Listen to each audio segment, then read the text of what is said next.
The portal is open for business, but is the inventory what was expected? The NFL draft is just over a week away. Value picks and where the convictions are in position groups. And dinner with Pete at the Final Four, sort of.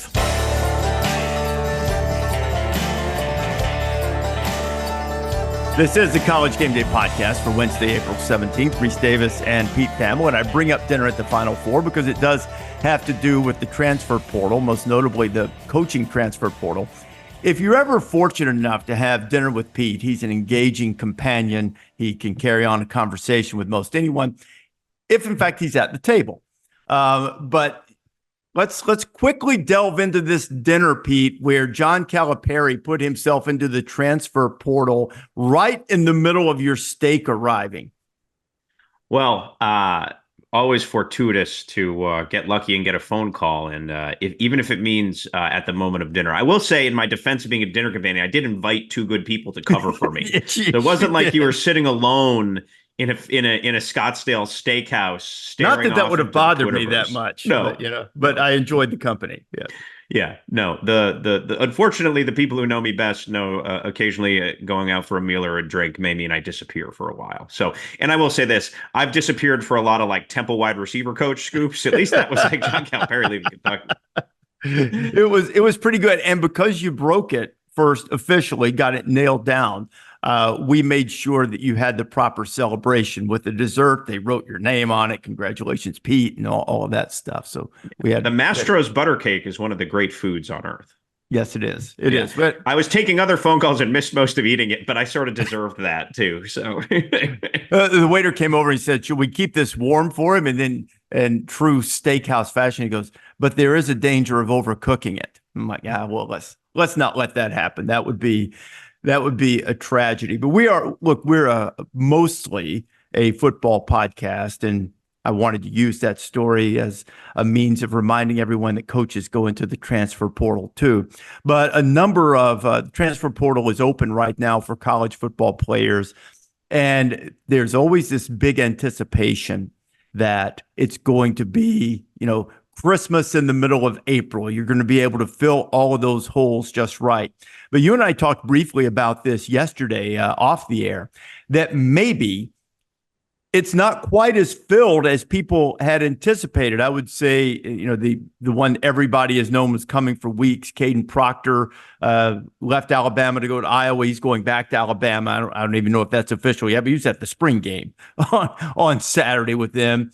Damien Martinez, the running back from Oregon State. And then Cormani McClain, who really was Deion Sanders' biggest recruit at Colorado as a high school recruit. And before people get mad, he got Travis Hunter at Jackson State, and then that was out of the portal. So this was a 5-star corner at Deion's position. But he had some ups and downs last year. And, Deion coaches hard. He's not going to be for everybody. And, but that one, I thought he might stick it out a little bit more, but I guess there was some turmoil behind the scenes from time to time surrounding that. Did Deion have a quote where he was like, someone was like, "Why isn't he playing?" And he's like, "Well, he hasn't practiced hard. He hasn't been going to class." Like he just generally filleted his existence at Colorado. Yeah. And that's what I mean. People have this perception, and I'm not going to sit here and tell you I'm at I'm at Colorado practice, but people have this perception that Deion's just out there being prime time. He's a tough guy. He playing for him's not going to be for everybody. He's not going to mince words. He's not going to protect your feelings. And, so maybe it's not there. I think the interesting thing is what the market is and what the interest is in a guy who is the number one corner coming out of high school last year. Yeah, I think, a guy ranked that highly is always going to get another chance, Rece. And so I would think he'd get a pretty high, if you have 5 stars, you will have 5 chances. That's pretty much how this goes. I see, and you get ranked that high off height, weight, speed, right? Like in sometimes pedigree of school. So because of those things, I think he will end up at some sort of blue blood. I do think Deion probably flashed a few warning signs, so people are going to have to dig in. But ultimately, that caliber of talent, he will not be moving down. Let's put it that way. He will be moving to a higher end program. But I do think it'll be interesting to see, Pete, whether he winds up at the same level of school that tried to get him the first time. Yeah. Now there may be some crossover, but there also might be a couple who, and not just because of any perception of not working hard, not going to class, whatever it was that Deion said, not just because of that, but maybe some. Your roster's already filled up at the position. You've gone different directions, and now he hasn't jumped off the page to the point in his 1 year of college football. You're right. We've got to take a chance here. There are a couple of schools in that state that high level that would be viewed as a blue blood or potential blue blood that could take a risk on that. And I think it might be wise for them because talent, no substitute for talent. We're going to get Field Yates in here in just a second. Let's talk quickly about Damien Martinez, Caden Proctor. Sure. Those are the two biggest names in the portal right now, I think. Yeah, so Damien Martinez is really interesting to me, Rece, because he obviously was making more than $400,000 at Oregon State. The program was built on him. I was told they had just unfurled like a giant poster on the side of the stadium for him 2 days before he left. I mean, he was the heartbeat of that place. They took great care of him there. And I hope for Damien Martinez's sake, he ends up in a place where he can be as valued and productive. Because look, if he fumbled in week 2, twice in the second half and they lost the game, they're still going to feed him the pill 30 times next week at Oregon State. So he has not earned that type of grace at wherever he's going. So I hope he's featured in the same way. I hope obviously he's compensated in the same way, but I just hope he ends up going to the same, he ends up as a same caliber of prospect leaving there because I think it's disingenuous to say he couldn't get drafted. Everyone knew Damien Martinez, 14 All Pac-12. He was Offensive Player of the Year. Quinyon Mitchell is going to be in the green room from Toledo next week. So I hope for Damien Martinez's sake, he finds a place where he is the centerpiece of the offense. He's the bell cow again. He can learn the system. I mean, the reason why the best two quarterbacks that went in the portal yesterday were Jacoby Criswell and Nick Evers is because it is very, very difficult to leave a school after spring and go be a starter at quarterback. That's almost impossible. And that's why, remember, Tyler Van Dyke didn't go to Alabama last year because it wrecks the program you left behind and speaks ill of your credibility that you're just going to walk out on your teammates. And then it is difficult for a coaching staff to navigate bringing a guy in on that short period of time and blowing up the room, basically. So in terms of, I just think without real quarterback movement, high-end starting quarterback movement, this post-spring portal is always going to be a bit of a dud compared to other portal cycles. Martinez, as you said, most people very familiar with him, but the picture of consistency over the last couple of seasons, he's rushed for more than 2,000 yards and I think over 6 yards per carry, just over 6 yards per carry in each of those two seasons. So you're getting a workhorse, getting a hard-nosed guy, and I, like you, hope it works out for him. And there are no snags. The Caden Proctor back to Alabama thing is just basically seems to be the quintessential. He got homesick. He got there, grass not greener at home, sort of like the previous home, better. And so now he's going back to the new adopted home, it seems, right? Yes. I think it's pretty simple. He left Alabama and I wasn't Alabama and he went right back. So, and look, the portal affords that now. It affords it affords 18 and 19-year-olds to make 18, 9-year-old decisions, mistakes, and recaps. So, and a chance to fix it. I got a feeling our friend Field Yates is going to be talking about Caden Proctor in 2 years, sitting in the green room.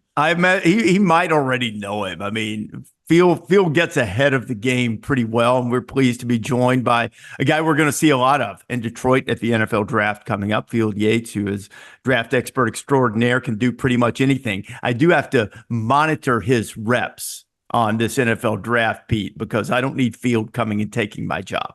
I still need it for a while, so I have to monitor his reps. Rece, you might have You might have more job security than Eric Spoelstra, who I think just signed the richest contract for a head coach in any sport. Pete, obviously Pete's all over all the coaching hires and the numbers behind those coaching hires. So I think you're good there, but I appreciate you guys having me on. I joined this a little bit early, and it was this is what I love about college football, is that it's a 365-day year sport. Now, I understand there are some frustrations from coaches that have to deal with players departing in the middle of April and things of that nature. But as a fan, and I'm speaking purely as a fan of college football right now, the around the year news cycle is completely riveting. I have a lot less skin in the game than the coaches do. And, I'm from outside of Boston. So Boston College doesn't typically resonate as much in the news for college football, but it's been really cool to see all the movement that can possibly lead to some hope for the Eagles. As the husband of a BC grad, we finally have a little bit of optimism going right now. Well, as the husband of a Boston resident, we just wish it was like 345 days a year, right? Like, like if we just took there's just like a week and a half with no realignment or something somewhere, we would really enjoy that. But we do embrace all of it because, as I joke with coaches who are like, "You got plenty to write about," I'm like, "Yes, chaos is job security," and there has been plenty of job security, not as much as Rece Davis has, as you mentioned, but there's been plenty of chaos. So it's let me share something with you two young bucks here in the TV business, and if you just remember this one simple precept, your time with me will not have been ill spent. Nobody has job security. Nobody.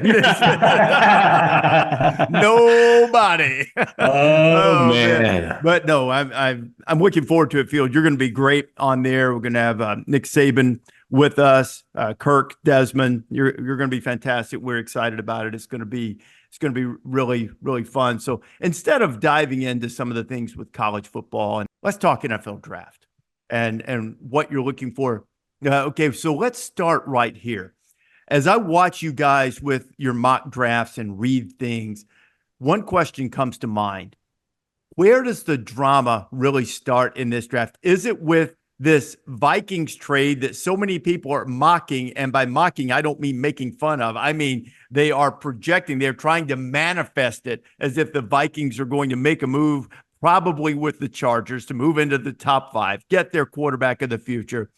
Is that where the drama is, or is there a little drama before it in your judgment? Yeah, Rece, I think it ends up being right around what you're discussing. It's the possibility of Minnesota moving somewhere into the 4 or 5 range, because while there's a ton of talk, and one of the realities about the NFL draft is that it's probably like 2 or 3 weeks longer than it should be in terms of like keeping reasonable discourse, because we start to get to the final 7, 8, 9, 10 days from the start of the NFL draft, and you start to hear things that simply don't align with everything that your eyes have told you and that your sources have told you for the past 11 and a half months. I think when push comes to shove, and we can revisit this on Friday, April 26th, and I may be way off, but I do think when push comes to shove, the first 3 picks in the draft are going to be quarterbacks. It's going to be Caleb Williams 1. I do believe it will be Jaden Daniels 2. And I think the Patriots, despite the fact that the further you are from 1, the less likely you are to get your preferred target, will take Drake Maye. And one thing that I have said since this entire draft cycle began is that the Patriots have no consolation prize. If you think Drake Maye doesn't have the potential, in the same way that Caleb Williams and Jaden Daniel and every other player in this draft, even Marvin Harrison Jr., are all packages of potential to be a very good quarterback in the NFL, then I simply don't agree with your evaluation of the player. So I think that leads us to the 4 or 5 range. And can Minnesota get up there to presumably take J.J. McCarthy from Michigan? Hey, Pete, will you share with our new best friend, Field, about my assessment of the Drake Maye situation? I would say since about early in the 2022 season, when Rece Davis caught a wisp of old Drake Maye on the ACC network some night, it was the start of a raging one-sided bromance, and it has been unimpeded since then.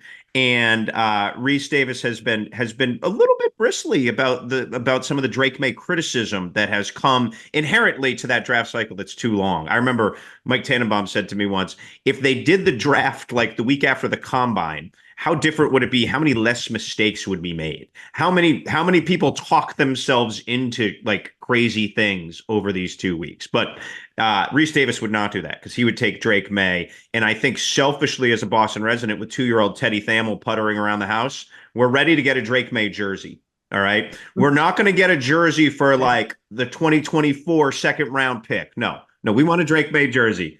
So if Elliot Wolf is listening, this is his chance to help out Teddy Thamel be the most Natalie clad kid in all of Boston. That's not too much to ask at all. Well, but you could look at it the Belichick way, and instead of a Drake Maye jersey, you could get like 4 jerseys of somebody else. 4 get a wide receiver, an offensive tackle, you get a linebacker. You got to have some defense in there. We got Cole Strange rolling around here, and he ain't getting a jersey. So I think Drake Maye, and it'll roll. We'll buy it big. It'll roll right into junior high if everything works out. There's so much talent in Drake Maye. I think he's underrated as a runner. You know, like the sneaky fast Andrew Luck thing from a decade ago. I think he's got a big arm. I don't think the system he played in early really, I think it highlighted him statistically, but I don't think it really helped develop him maybe. So I just think there's he's not a finished product. I think there's like a way to go. And I think he has the right temperament as a kid. He dealt with some adversity at UNC to like endure really another rebuilding year. That is a rebuilding franchise that is going through a rebuild. And quite frankly, they don't currently have many wide receivers. They have a very porous offensive line. The tight end room has been gutted by free agency. If you know this better than me, Phil. So I just think like Drake Maye, stick him there, roll, and hope is a powerful drug. We talk about this in college a lot, right? Like the portal is like, to me, Drake Maye represents a face of your franchise and hope as you refresh the post Brady, post Belichick era.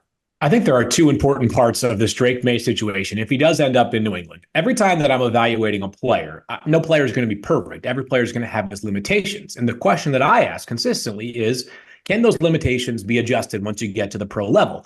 Mel Kiper Jr. loves to use the phrase, you have the name coach in front of your last name for a reason in the NFL, right? It's Coach, I guess Harbaugh's now, right? Or, Coach Tomlin, Coach McVay, whoever it is, you got to coach these kids a little bit. And everything that I have seen that I think that Drake Maye was limited by last year specifically, because that 2022 year was so sterling, I think it's all coachable. I think those things are going to be better over time if a team is willing to give him time.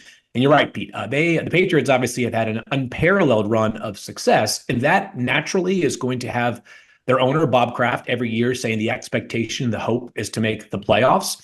You have to kind of recalibrate your expectations right now. You're coming off of a 4-13 season, and we'll see what Gerard Mayo becomes as a head coach. But say whatever you want about Bill Belichick right now and talk about somebody who the discourse has become ridiculous around these days. Bill Belichick knows how to coach. He could get as much out of a defensive squad as anybody, maybe in the history of professional football, and some darn good offense too. So the Patriots need to prepare for the long haul. And so if Drake isn't starting week 1, that's okay. And by the way, if he looks imperfect in year 1 and a quarterback who gets drafted lower than him but goes to a better situation is looking like he is making significant strides, that's also okay. So I think the Patriots, if they do take Drake Maye, which is where I have landed in my forecast for next week's draft, is take him and prepare to walk before you run, which it's a thing that, I remember when I was a kid, guys like Eli Manning, who ended up having, 2 Super Bowl MVPs on his ledger, didn't play right away. And it was kind of the norm. Now, these days, if you're not starting by the second preseason game, fans are clamoring, what the heck is wrong with this kid? A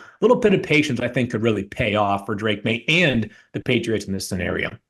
To be clear about it, while we've had some fun, and I own it. I am a huge fan of Drake Maye. I'm not so sure that I don't think he's going to wind up being the best of all of them, but I like the other 2 a lot. I mean, I love Caleb Williams. If I were sitting in the Bears' shoes, given everything, I'd probably still take Caleb over Drake, and I like Jaden Daniels too. The other 3 guys I like at a certain level. I'm a little like, there's a possibility McCarthy could be in that realm. Maybe he's going to be the best of all of them. Penix is a gifted thrower. Bo Nix is a terrific player and prospect. But I worry, I think, about hitching a first rounder to them, and might look at it more as maybe not McCarthy, but maybe a top 5 first rounder to him. I would look at those guys as being a little wiser, a little bit deeper in the draft. But it's such a quarterback-driven league right now. If you think you're willing to take a chance, maybe you go ahead and do it to move up to get J.J. McCarthy, if that's in fact what the Vikings end up doing.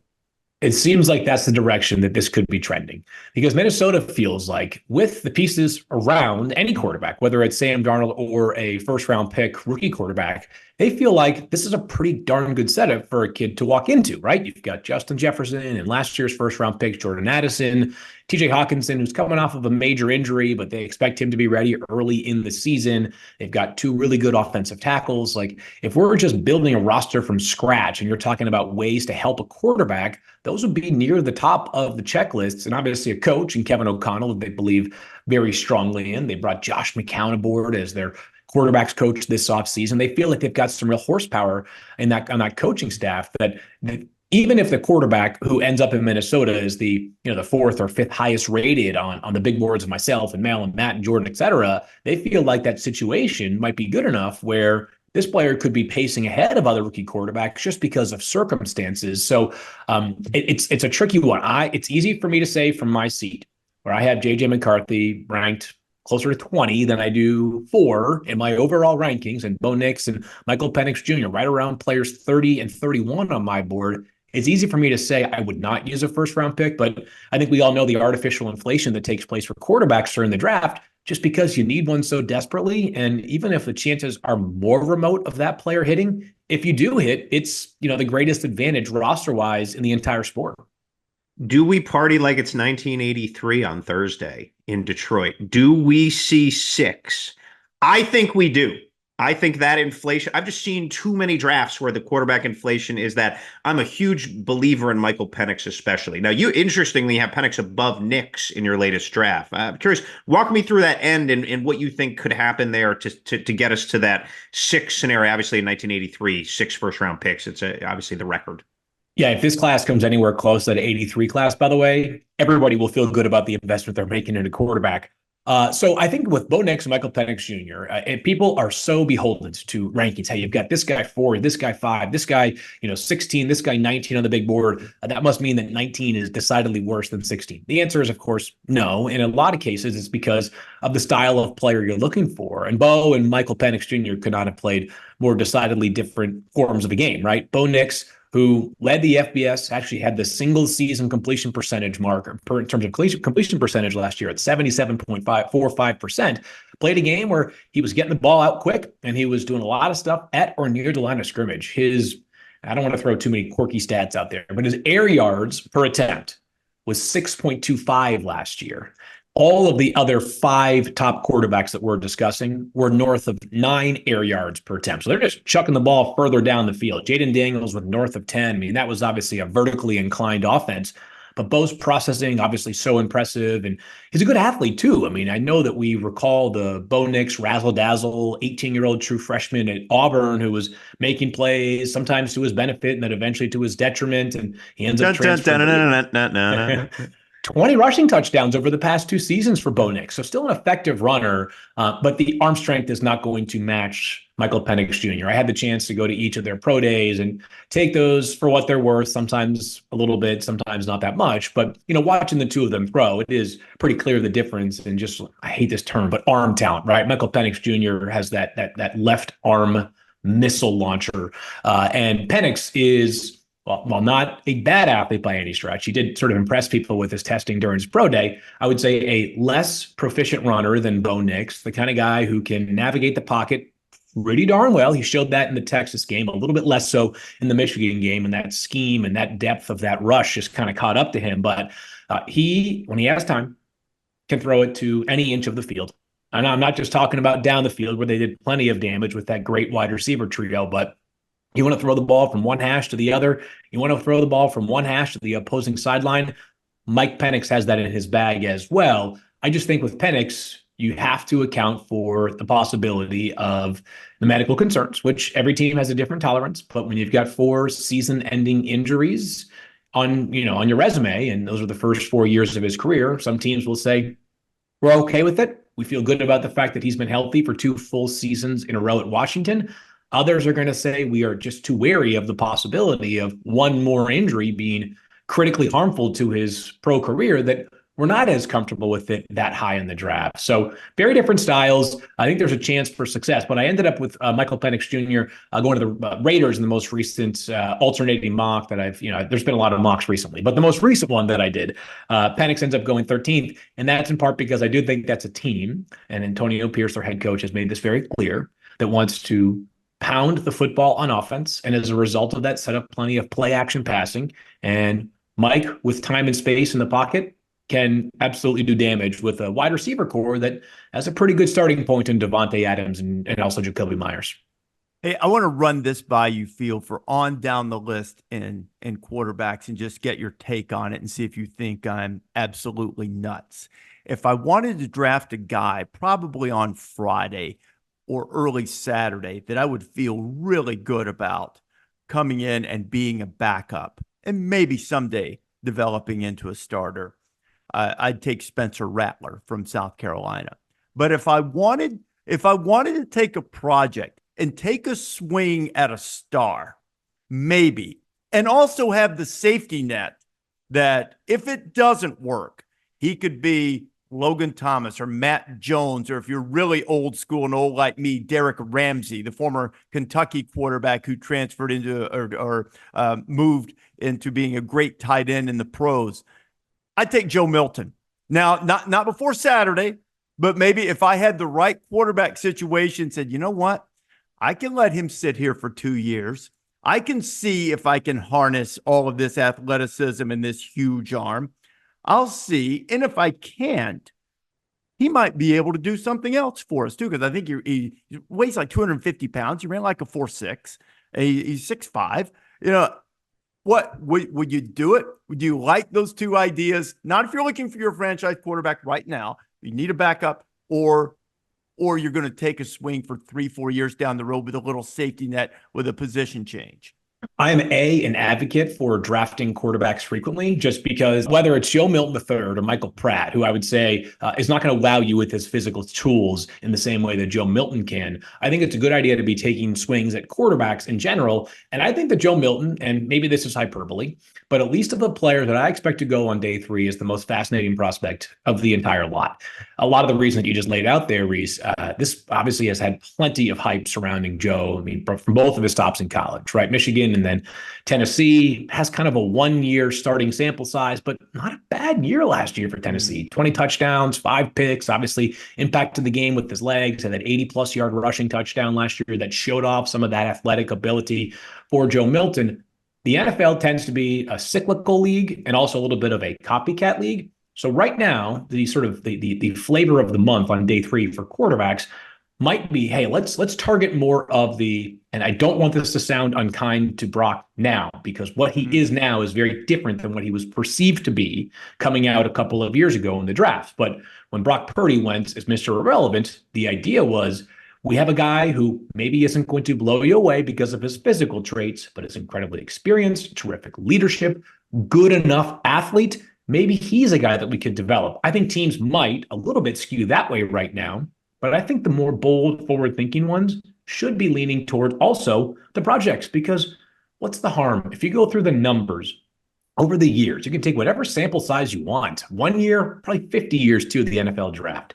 The percentage of players taken in rounds 4, 5, 6, and 7 that stay on rosters for more than even like 2 years is low enough that you should acknowledge them as essentially dart throws.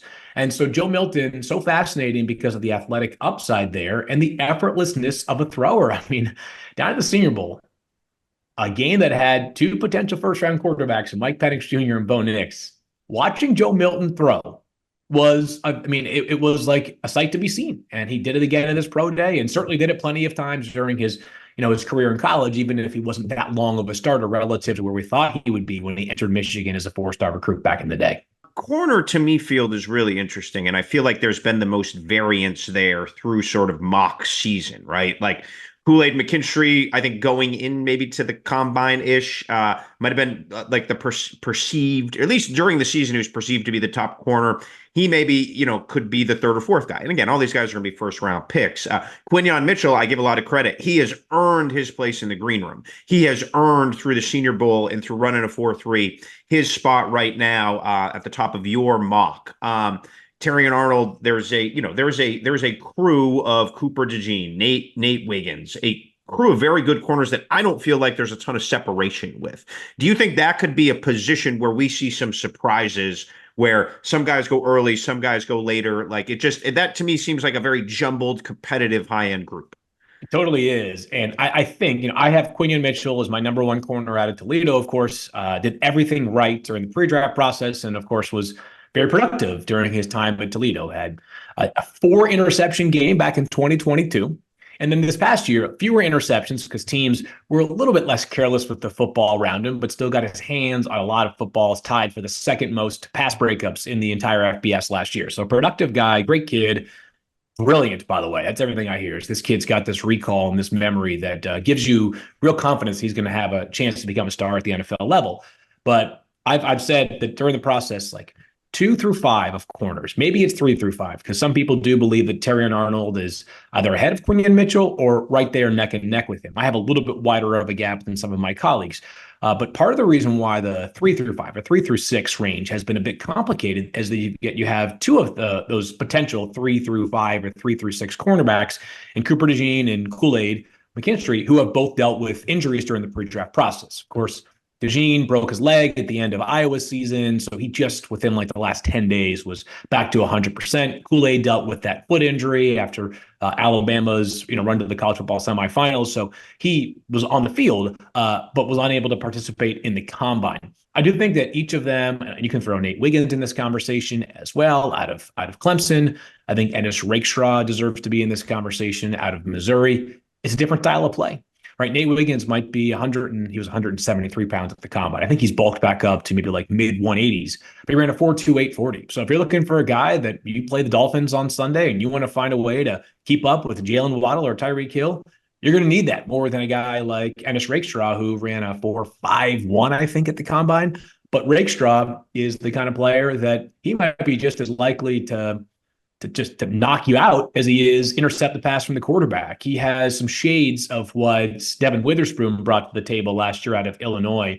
But you're right, it is sort of a take your pick there on those corners. So the way I have them ranked, I'm fully bracing for the possibility that my 5th corner goes ahead of my 3rd corner.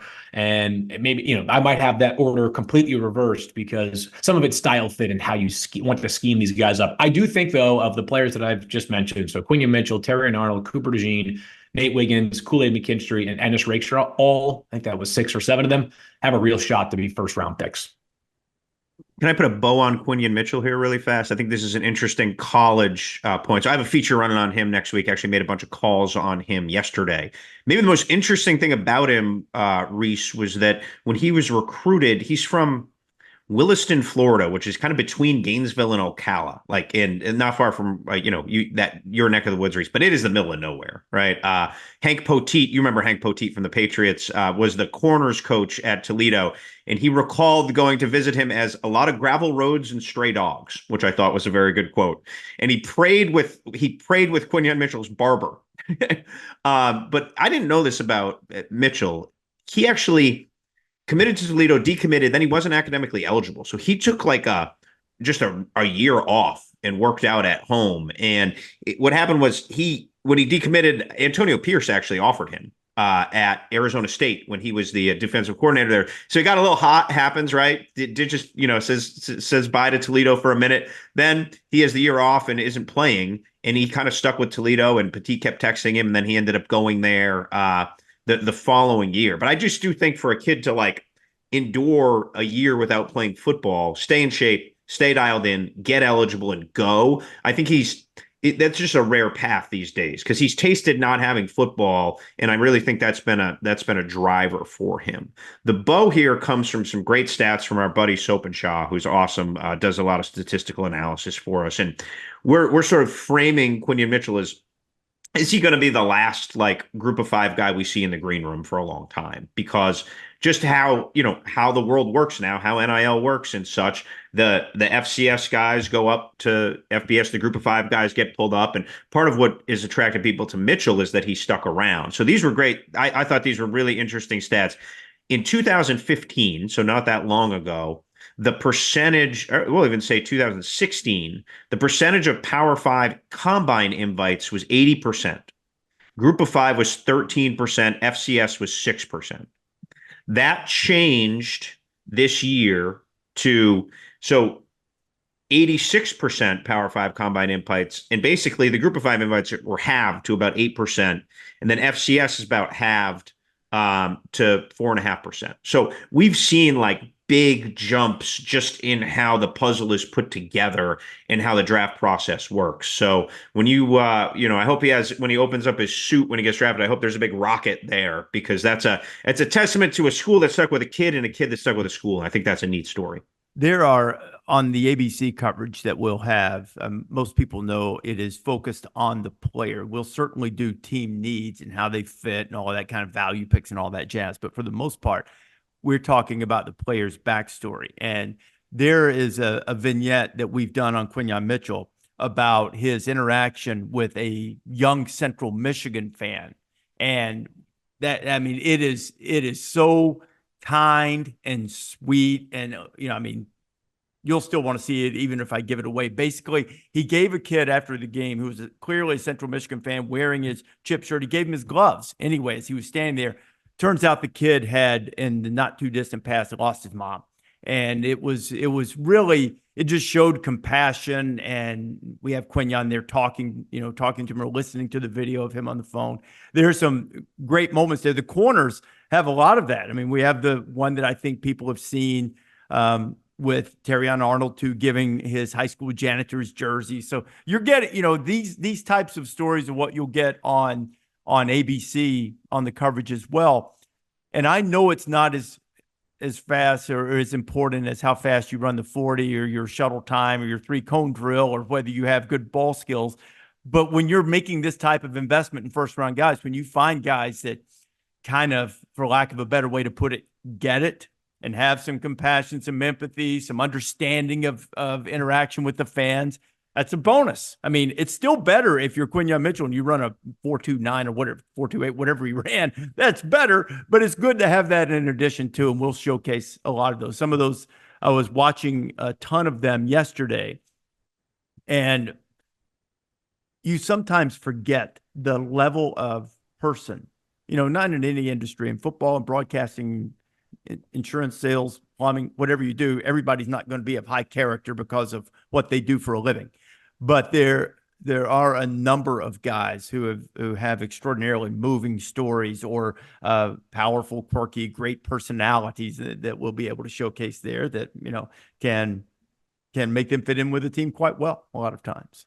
I've got some selfishly, I've got some players that I really want to see go on day 2. Or day 1, I suppose, in the case of a guy like Marshawn Nealon from Western Michigan, who stuck with that program. He almost went to Colorado last December, ended up returning for one final season. He could be a first round. I think he's probably a second-round pick, but Ray Davis from Kentucky, Adisa Isaac, who I do think is a lock to go by the end of round 3, probably goes in round 2 from Penn State. The person that you are investing in makes you feel as good about the pick as the skill set that you are investing in. And I know, I get it. To your point, Rece, it's great when you run 4.4 and jump 40 inches and all that. But the reality, and maybe the NIL world has changed just a little bit, but one of the unpredictable measures of scouting is that what's going to happen to a kid who, most of these guys are at the oldest 23. And I would ask this to anybody who's listening who has been through that period of life as well. What if you became an overnight millionaire at 22 years old?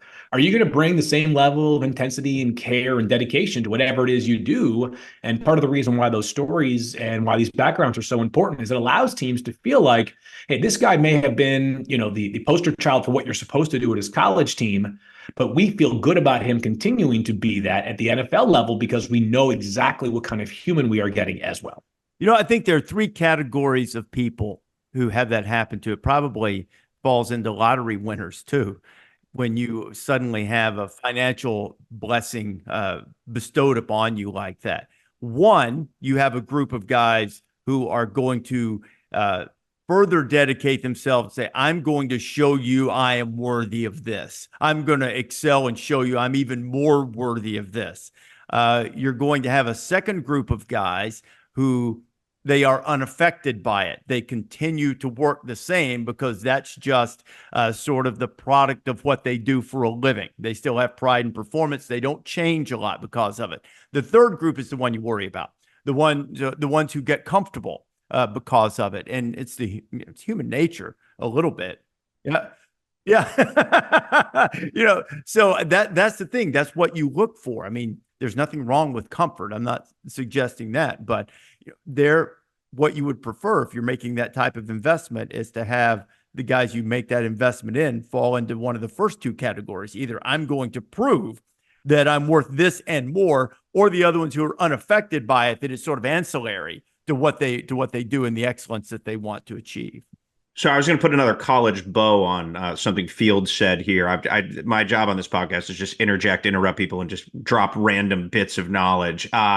The position coach or coordinator who sneaky is going to have the first best Thursday Friday draft is Lou Esposito from Western Michigan. He recruited both Braden Fisk and Marshawn Kneeland, who Field just mentioned. He went to Memphis as the DC this offseason and then jumped in the portal again, and he's now Michigan's D-line coach. That guy found some cats now. When you got two Western Michigan dudes, now Fisk transferred to Florida State for his last year, but you got two Western Michigan guys going in the first 100 picks of the draft. That's good evaluation. That's really good development. That's good scheme. That's good coaching. I was going back to watch Matthew Gonsalves, the offensive tackle from Pitt, who tore his ACL in the third game of this past season. And they played Western Michigan last year. And, most of my Fisk film study has been Florida State film study. But you go back and you watch those two together, Marshawn Kneeland and Braden Fisk, and it's like, how did these guys, I understand why they lost some games, right? But how did they allow points was my question, because those two together, I felt like it was like a mash unit on the defensive front. What's the first thing when you look at, let's say, guys up front like that? What's the first thing you look for when you're watching tape? I think we're at the point now where there are so many teams that are going to prioritize players that live behind the line of scrimmage. There was a time where guys who were two gappers, who were going to just do the job for somebody else behind them to do their job at a higher level, was a bit more in vogue. I think about like the Steelers in the early 2000s running this 3-4 scheme where you needed a guy, and this is a deep cut here, Casey Hampton, a nose tackle out of Texas, who I don't know how many sacks he had during his NFL career offhand, but the number was far less important than the fact that he made life easier for guys like James Ferrier, any of the number of great, linebackers that the Steelers had, Vince Wilfork or guys like that for the Patriots who Ted Washington. There you go. Yep. Yeah. Guys who did the dirty work for people. And I will highlight one in a moment who I think falls into this category, who deserves a bit of praise. But I think now you're seeing so many more teams that are skewing towards the guys that are constant disruptors. So Braden Fisk had 6 sacks in his last 5 games of this past season. Some of the defensive tackles that fall into that category that have been disruptive have seen their names called really early, like Kalijah Kancey a year ago, last year from Pitt, even if slightly undersized, still goes 19th overall because he was such a disruptor behind the line of scrimmage. So I would say it probably starts there, Rece. And then once we get to the post-draft process, so much of it is focused in on the measurables, which I know fans probably are like, why do you care so much about the measurables? But if you just go look at the history of the NFL draft, you see that guys bigger, faster, longer are going to end up going earlier in the draft. So a good example of a name of a guy who I don't think had the production that screams this could be a top 50 player is Mason Smith from LSU, who came on to the scene as a true freshman back in 2021, 4.5 sacks, including 3 in one game against McNeese State. And everybody thought this was the next great LSU defensive tackle. And if you don't know the history of LSU defensive tackles, just turn on ESPN NFL programming. Half of them are on a roster now, right? Booger and Marcus Spears and you name it. And then he tears his ACL 7 plays into the 2022 year. And this past year, the beginning of the season, he looked like a guy who was still coming off of a torn ACL, right? And especially when you're 307 pounds, it's harder to get back into shape than if you're, Adrian Peterson, a Greek god at, whatever he was, 210 pounds. But he's going to go higher than his production might suggest because he's 6'5" and 1/8 of an inch. NFL scouts love those 1/8 of an inch when they're measuring players. 307 pounds, has like 35-inch arms, 84, 83-inch wingspan, all these things that if he puts it all together, you're looking at a super disruptive player. Even if guys like Johnny Newton, who have produced for multiple seasons, might strike you as, sort of safer investments. How do the guys on the measurables shrink between the combine and the pro day, or their hands get larger. I understand the difference in the speed, but I've been going through a lot of these, and they measure differently, not in weight. Weight you get. Heck, I can look at dessert and gain 5 pounds. So I understand the weight change, but it's like, oh, wait a minute. This guy's like a half-inch shorter than he was 2 weeks ago. I was joking about that same thing at one of the pro days I went to, Rece, and like I would say the sort of the definition of an old school scout took me aside. He was like, watch this. And he starts to run me through how it's done. And so when you're taking arm length, right, these scouts are trying to find like a joint in your arm, and they're trying to find the exact spot. I'm pointing to this right now. Sorry, this is great audio description, but I'm pointing to it as I'm trying to, YouTube fans, you love this stuff. So you got to point to this exact spot where two bones meet, and that's supposed to be where you begin the measurement. But then you see guys who might, kind of bend their elbow a little bit because they want to be a little shorter arm length now and then grow by the time they take their arm length the next time around. So I think that a little bit of variance in terms of the people that are actually doing the measuring. And then I think occasionally some of these kids understand that, hey, if I show up to the combine, I've got 10-inch hands as opposed to 9.5-inch hands, or I've got, 33-inch arms as opposed to 32-inch arms. If you're a linebacker, you're saying to yourself, that might be appealing to NFL teams. I don't think there's any like calisthenics that can make your hands bigger, your arms longer, but it does crack me up when I've got a document that has every player's measurement from the Shrine, Senior, and Combine, and it's amazing how some of those guys who went to both are literally like an inch shorter. I'm like, what the heck happened here? It's probably like the decompression thing. You can decompress some joints in your spine. You could probably do it in your hands and stretch and maybe give a nice good stretch right at the end and make a little bit bigger hand size. And NFL scouts, they love, I'm telling you, to the eighth of an inch, this stuff matters to them. I'm not saying that it's going to totally, sort of bomb your draft stock or, throw you way up boards, but there are some non-negotiables. Offensive tackle, arm length is a big one. There are all kinds of categories that I would say scouts are looking very closely at for specific positions. Let me ask you one specific D-line question, because I don't believe I saw T'Vondre Sweat in your latest 3-round mock. He is, in my opinion, I think in the opinion of the college coaches who faced him, a first-round talent. He's a defensive tackle from Texas. He's a rare bird, 360, 50-ish pounds. I remember Mike Bloomgren, who coached a long time in college football as an O-line guy, said he was the single most disruptive defensive tackle he had faced in like a decade. The talent of the player is without question. He recently got a DUI the other night. I do think he entered the draft process with some questions. I'm curious, he's a guy that's sort of this classic draft night conundrum. Why didn't you put him in? Because I think you would think as a player, he's in that category. And where do you think we could see him show up field? Okay, so good question. If you saw me on YouTube pulling up my computer for a second, it was because I have a very specific stat that I wanted to recall that the great Evan Kaplan looked up for me as I was this was prior to this recent arrest for T'Vondre Sweat, which NFL teams are mindful of. 2 weeks away from up to this point, perhaps the biggest event of your life, you want to see better decision making. That's just the reality of the responsibility of an NFL draft prospect. If you go back to 2019, so 19, 20, 21, 22, 23, 5 seasons, there's one instance of a player at 350 pounds or more playing at least 50% of his team snaps. 50. That's Michael Pierce, Ravens defensive tackle, who actually accomplished this feat last year. So if you're using a top 64 pick on a player that the numbers tell you is unlikely to play more than half of the snaps, you have to decide what kind of value proposition is that. Now, the very best of T'Vondre Sweat is impossible to block. We saw it at the Senior Bowl. You certainly saw it in big games. I remember, it's funny. There are certain games I could probably tell you like what happened on every play. One of them is the Red River rivalry, because of course, a lot of Texas, lots of Oklahoma guys who are going to be drafted this year. And Oklahoma's got, probably 3 offensive linemen that will be drafted, including, maybe a center, Andrew Rain, who may be a late day 3 pick. But they had no answer for T'Vondre Sweat.